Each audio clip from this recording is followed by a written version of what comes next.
Welcome to surgeon institute. आज हम लोग एटॉमिक स्ट्रक्चर में आगे बढ़ते हुए कुछ नई चीज़ों के बारे में जानेंगे।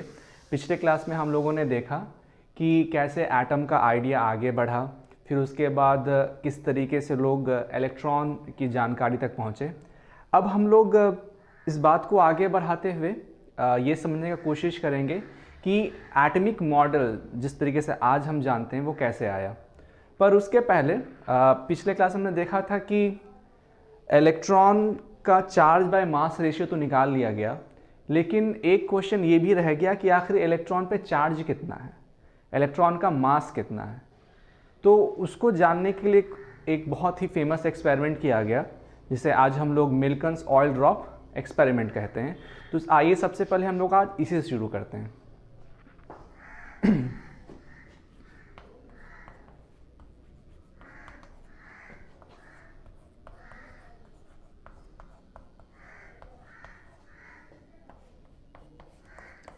मिल्कन्स ऑयल ड्रॉप एक्सपेरिमेंट।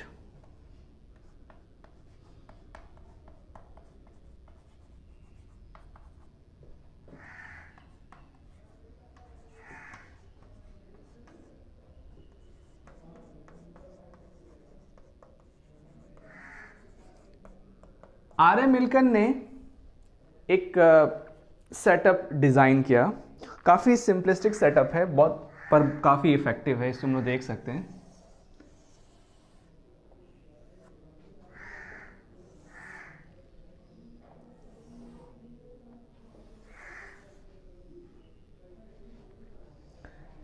एक कंटेनर लिया गया और उसके बाद उस कंटेनर में दो मेटेलिक प्लेट लगा दिया गया, इंसर्ट कर दिया गया।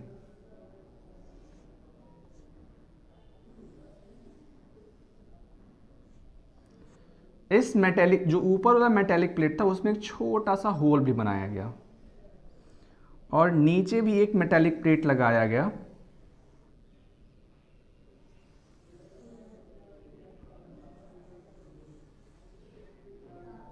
यहाँ पे कुछ इस तरीके से। फिर इसके बाद यहाँ पर एक छोटा सा एटमाइज़र लगाया गया। एटमाइज़र क्या? एटमाइज़र आपने देखा होगा जब हम लोग एटमाइज़र एक इंस्ट्रूमेंट यहाँ पे जिसमें ऑयल डिपॉजिट किया गया था, ऑयल मौजूद था और इस एटमाइज़र से इसका एक बहुत ही पतला नोज़ल और यहाँ पे ऑयल भर दिया गया, तेल। यहाँ पर एक एक्सरे सोर्स रखा गया। एक्सरे सोर्स रखने का एक बहुत ही ज़रूरी कारण था, उस पर हम लोग आगे चर्चा करेंगे। एक एक्सरे सोर्स रखा गया और ठीक यहाँ पर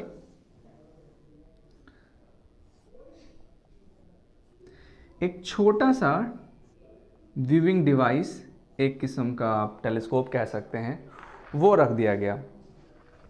तो हमारे पास है यहाँ पर एटमाइज़र, ये है टेलीस्कोप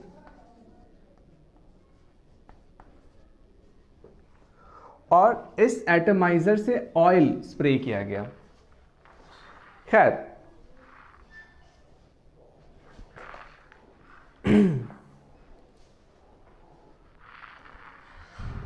इस प्लेट को, नीचे वाले प्लेट को नेगेटिवली चार्ज कर दिया गया, यानी कि इसको किसी बैटरी के नेगेटिव टर्मिनल से जोड़ दिया गया और ऊपर वाली प्लेट को बैटरी के पॉजिटिव टर्मिनल से जोड़ दिया गया।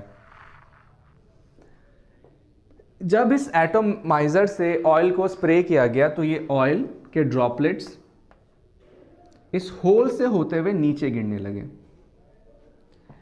जैसे मैंने पहले भी कहा था कि हमारे पास एक एक्सरे सोर्स भी इस एक्सपेरिमेंट में इस्तेमाल किया गया था। उस एक्सरे सोर्स का काम क्या था?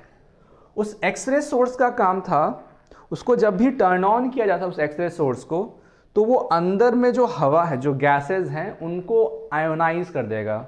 जाहिर सी बात है कि एक्सरे काफ़ी ज़्यादा एनर्जी वाले इलेक्ट्रोमैग्नेटिक वेव्स हैं। जब वो गैसियस पार्टिकल्स से टकराएंगे तो उनको वो आयोनाइज कर देंगे, पॉजिटिवली चार्ज आयन बन जाएंगे। उन पॉजिटिवली चार्ज आयंस के बार बार ऑयल ड्रॉपलेट से टकराने के कारण ऑयल ड्रॉपलेट खुद नेगेटिवली चार्ज हो जाएगा।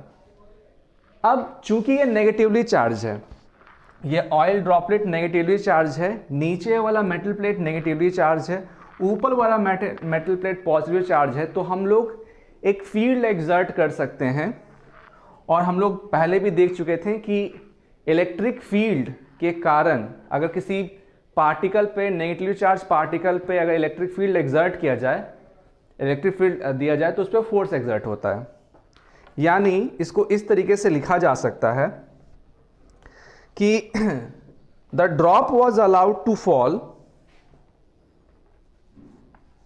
The oil drop was allowed to fall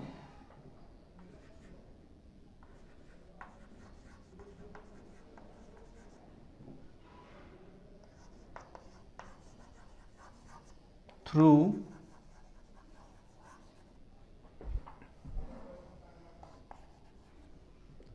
the hole in the upper metal plate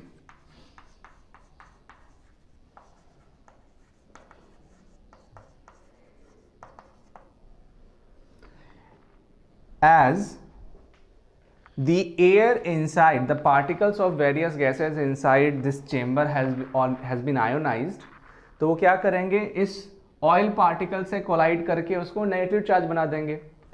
अब हम लोग ये जानते हैं कि फोर्स एक्सर्ट होगा, तो हम लोग क्या कर सकते हैं, इस ऑयल ड्रॉपलेट को हम लोग रिटार्ड भी कर सकते हैं। हम लोग अगर सफिशिएंट वोल्टेज अप्लाई करें, सफिशिएंट अमाउंट का वोल्टेज सोर्स हमारे पास हो, तो हम चूंकि ऑयल ड्रॉपलेट पे एक अपवर्ड इलेक्ट्रिक फील्ड का फोर्स लग रहा है, ऑयल ड्रॉपलेट वैसे अपने वेट का नीचे जाना चाहता है, तो हम लोग क्या कर सकते हैं, एकदम अगर इसको सही से किया जाए, क्वांटिटी एकदम सही से किया जाए, तो हम एक रिलेशन देख सकते हैं ड्रॉपलेट के अपैरेंट वेट और इलेक्ट्रिक फील्ड का फोर्स के बीच में, दोनों को इक्वेट किया जा सकता है। The oil drop was allowed to fall through the hole in the upper metal plate. The oil droplet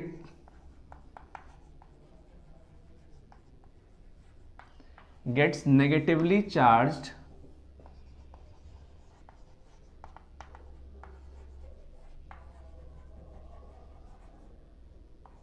due to collision with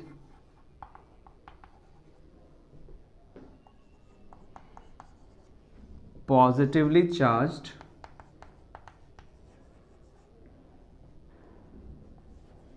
gaseous ions inside the chamber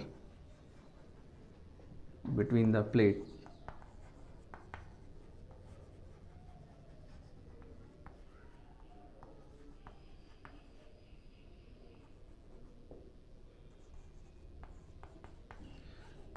आगे 11th में एक चैप्टर है फ्लूइड मैकेनिक्स, जिसमें आप जानेंगे कि कोई अगर ड्रॉप है या फिर वाटर ड्रॉप या ऑयल ड्रॉप है, जब वो हवा में नीचे गिर रहा होगा, तो अगर आप ध्यान से देखेंगे, इसको समझने की कोशिश करेंगे, तो ठीक वो उतना ही वॉल्यूम की हवा को भी डिस्प्लेस कर रहा होगा और हवा का भी अपथर्स्ट फोर्स ऊपर की ओर लगेगा। तो एक तरीके से उसका अपैरेंट वेट हम लोग कैलकुलेट कर सकते हैं, apparent weight of the drop.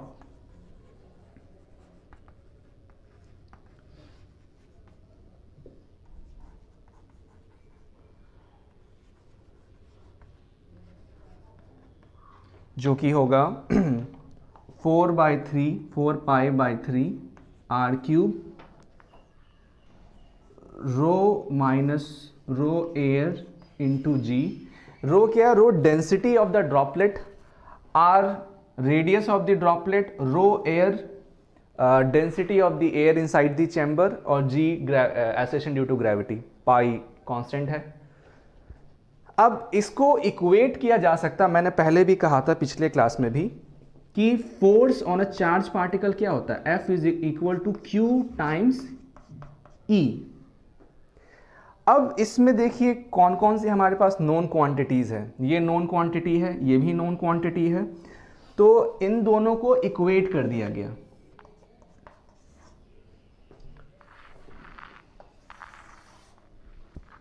F बराबर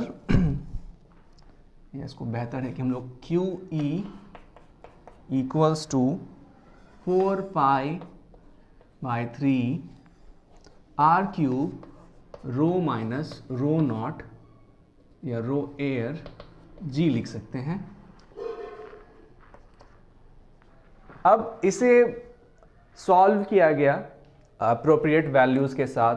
ड्रॉपलेट का जो वैल्यू अज्यूम किया जा सकता था या पाया जा सकता था, रो का वैल्यू ऑयल के लिए आप आराम से कैलकुलेट कर सकते हैं, रो का वैल्यू एयर के लिए भी नोन है। तो हमेशा ये पाया गया it was seen that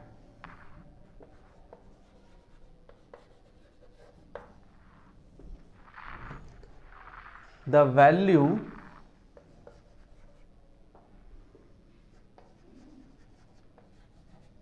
of Q, ये जो Q है, Q is always the multiple, always the integral multiple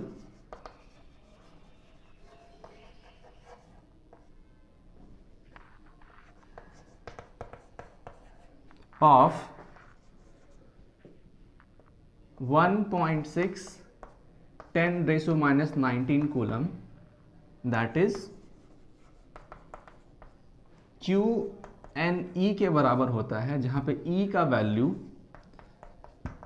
हमेशा इतना ही आता है और N जो है आइदर 1, आइदर 2, आइदर 3 ये आता है।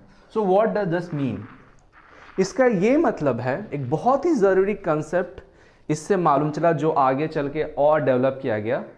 इससे ये मालूम चला कि चार्ज जो है वो क्वांटाइज नेचर का है और जो सबसे छोटा चार्ज पॉसिबल है वो ये है -1.6 10⁻⁻19 coulomb is the smallest charge possible.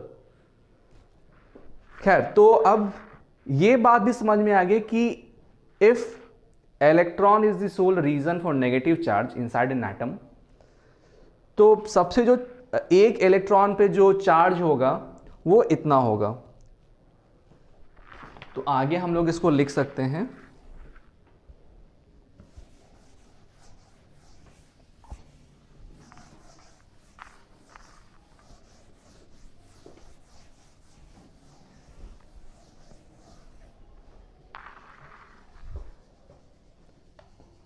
hence it was concluded that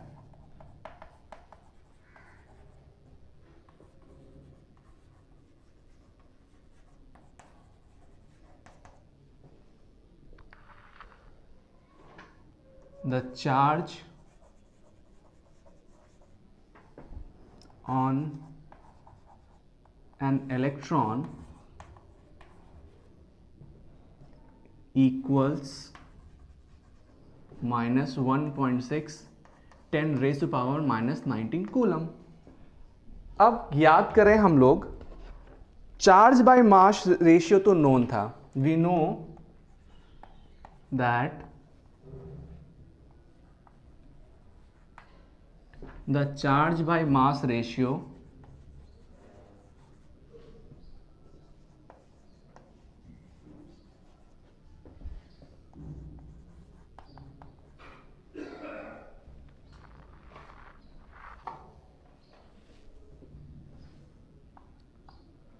of an electron is given as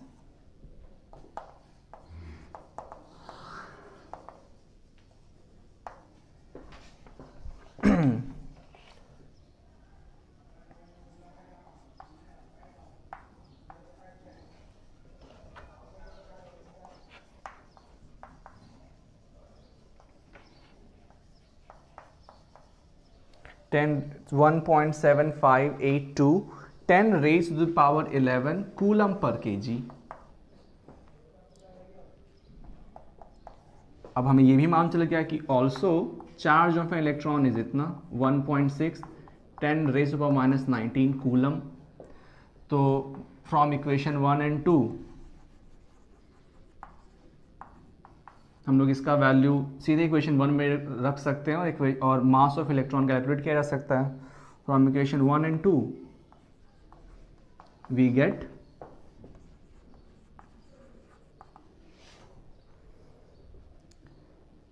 Me equals 9.1094 10 raised to the power minus 31 kg.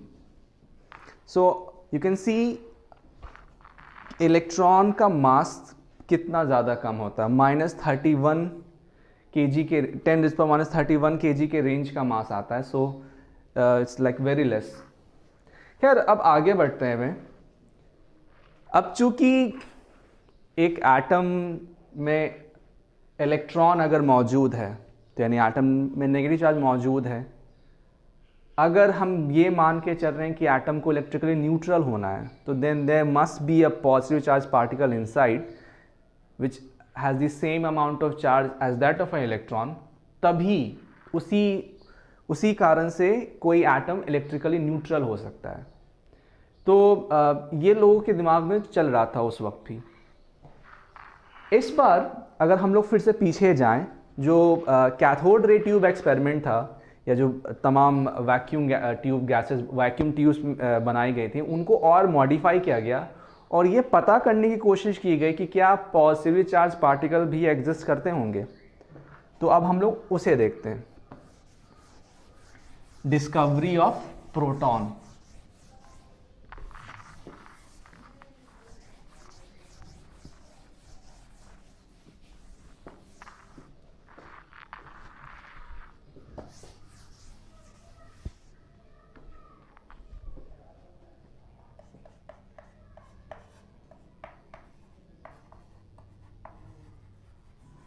Discovery of proton. खैर तो एक मॉडिफाइड एक्सपेरिमेंट किया गया cathode ray tubes के साथ, थोड़ा सा बदलाव करके हम इसे बना सकते हैं। याद करें हम लोग पिछली बार एनोड परफोरेटेड लिया था जिसमें काफ़ी सारे छेद थे ताकि हम लोग कैथोड रे का प्रभाव देख सकें फ्लोरेसेंट स्क्रीन पे। इस बार उल्टा किया गया, इस बार कैथोड को ही परफोरेटेड ले लिया गया।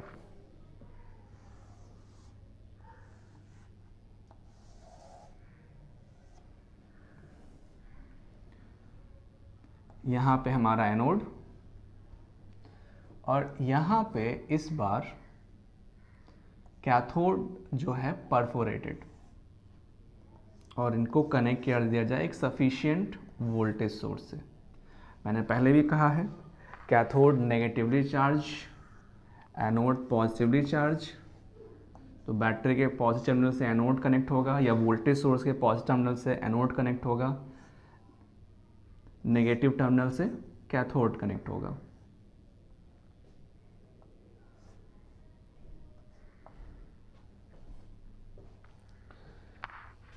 खैर ये पाया गया कि ऐसे तो जनरली हम लोग ये देखते थे इसमें कि जब स्विच ऑन किया जाता था इसको तो कैथोड से एनोड की ओर स्ट्रीम ऑफ पार्टिकल जाता था। यहाँ भी वही किया गया। यहाँ भी हम लोग पिछले बार की तरह गैसियस एटम गैसेस लेते थे और बहुत ज़्यादा प्रेशर रिड्यूस कर देते थे। यहाँ वैक्यूम पंप।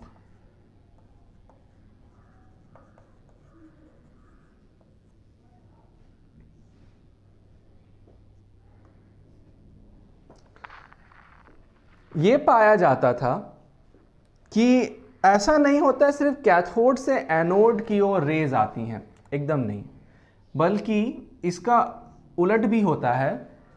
ये भी होता है कि एनोड से कैथोड की तरफ भी कुछ पार्टिकल्स जा रहे हैं, जो यहाँ पर फिर से फ्लोरेसेंट स्क्रीन लगा के देखा गया, फ्लोरेसेंट मटेरियल लगा के देखा गया कि उन पर भी प्रभाव पड़ता है। यानी कुछ ऐसा पार्टिकल भी है जो इस बार एनोड से कैथोड के ऊपर जा रहा है। अब ये तभी हो सकता है जब वो पार्टिकल पॉजिटिवली चार्ज, यानी कि एक स्ट्रीम ऑफ पार्टिकल है जो एनोड से कैथोड की ओर जाता है. Further experiments were done with the help of vacuum tubes were done with the help of modified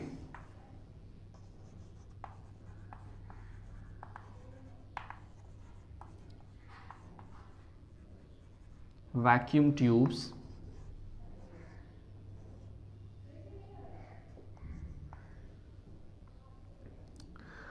और इट वाज, और कुछ रिजल्ट्स देखे गए. उस रिजल्ट को हम लोग अगर एनालाइज करेंगे तो काफ़ी कुछ मालूम चलेगा.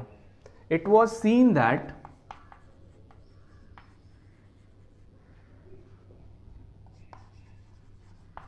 यहाँ हमें फ्लोरोसेंट मटेरियल भी, यहाँ पे ये है fluorescent material coating.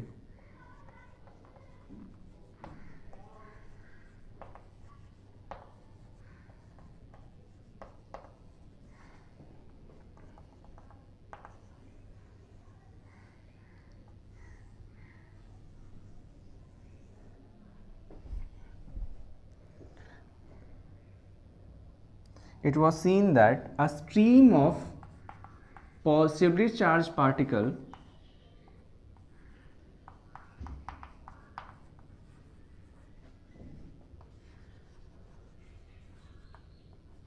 charged particles start to move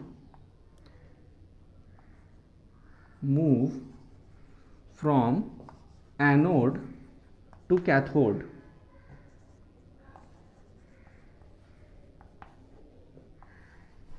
This was called canal rays. These streams of particles were known as canal rays. This stream of particles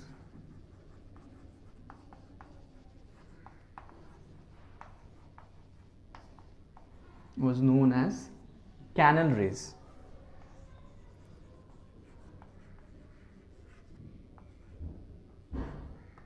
क्या इस पे और फर्दर एक्सपेरिमेंटेशन किए गए और कुछ ऑब्जर्वेशंस लिए गए. कि पहला तो ये कि जैसे हम लोग ये देख रहे थे जब कैथोड रे ट्यूब में एक्सपेरिमेंट पहले इलेक्ट्रॉन को खोजने के लिए किए गए थे, तो उसमें जो आप E/m रेशियो ले लें या बाकी सारा बिहेवियर ले लें तो वो बदलता नहीं था. लेकिन इसमें जो चार्ज बाय मास रेशियो आता है इस पॉजिटिव चार्ज पार्टिकल का, वो हमेशा अलग अलग आता है. क्यों आता है इसको आप समझ सकते हैं. एक्चुअल में इसमें जो गैसेस मौजूद हैं उनके पॉजिटिव आयंस ही तो यहाँ से वहाँ ट्रैवल कर रहे हैं, वो एक्चुअल में पॉजिटिवली आयोनाइज हो जा रही हैं. तो गैस का, अगर किसी पर्टिकुलर गैस का एटम जितना बड़ा होगा उसमें अमाउंट ऑफ पॉजिटिव चार्ज भी ज़्यादा होगा. अगर किसी पर्टिकुलर गैस का एटम छोटा होगा यानी कि उसका एटॉमिक नंबर कम होगा, नंबर ऑफ प्रोटॉन कम होंगे उसके अंदर, तो ऑब्वियसली उस पर जो जिस किस्म का पॉजिटिव चार्ज बनेगा वो कम क्वांटिटी का बनेगा. तो इसमें जो चार्ज बाय मास रेशियो आता है, कैलकुलेट करके देखा जाता है बार बार, तो वो डिपेंड करता है कि कौन सा गैस लिया गया, यानी कि गैस के नेचर पे डिपेंड करता है. दूसरी बात यहाँ पे लिख सकते हैं हम लोग, results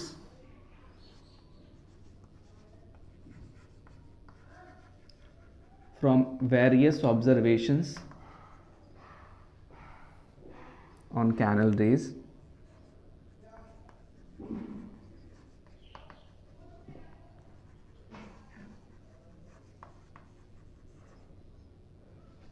are, पहला, the charge by mass ratio for the positive charge particle depends upon the nature of the gas taken. The charge by mass ratio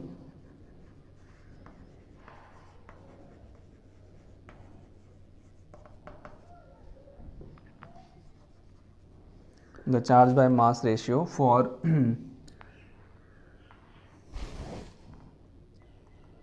Canal rays or for positive charge particles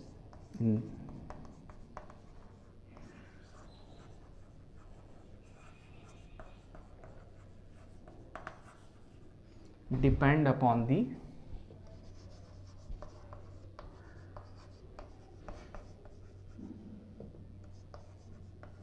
gas taken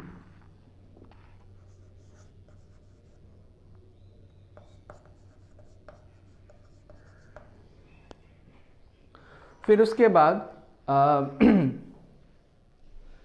ये जो charge particle पे जो charge आता है वो भी एक चीज़ common मिली उससे कि चाहे कितना भी वैरी क्यों ना करो ये हमेशा एक खास मल्टीपल के तौर पे आता है, यानी इनका भी जो चार्ज है वो एक खास मल्टीपल के तौर पे आता है उसी 1.6 10⁻⁻19 कूलम का, लेकिन इस बार पॉजिटिव साइन के साथ. The charge on this particle, the charge on these positive charge particle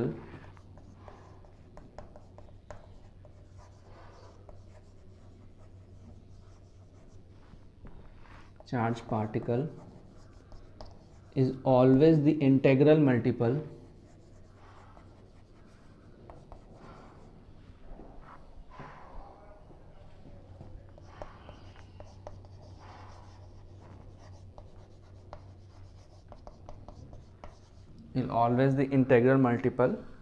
of plus 1.6 10⁻⁻19 coulomb. और एक चीज़ और जो काफ़ी इंपॉर्टेंट है,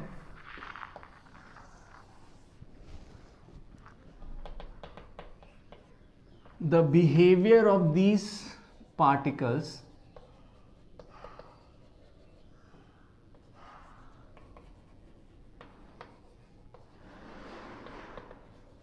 when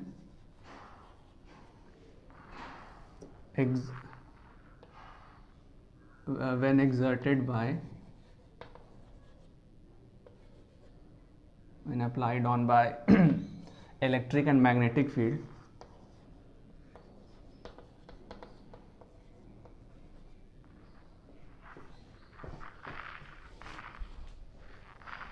when electric and magnetic field is applied on them,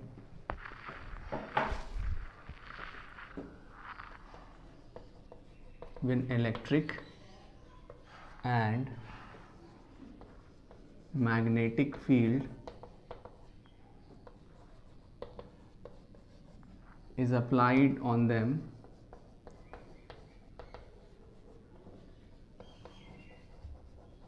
is opposite to that of the electron.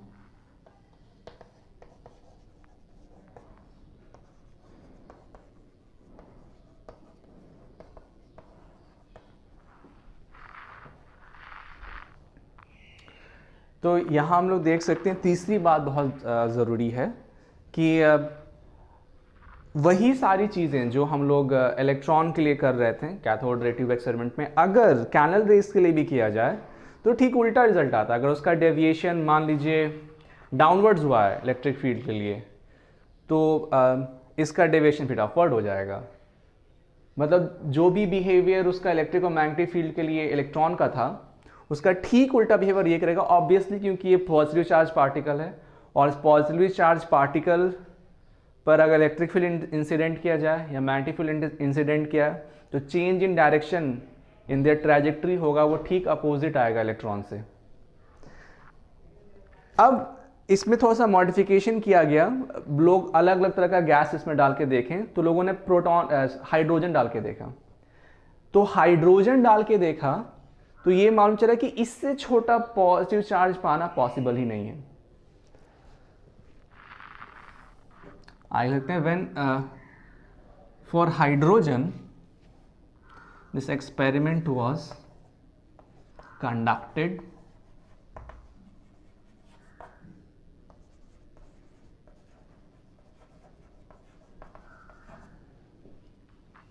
with keeping hydrogen inside the tube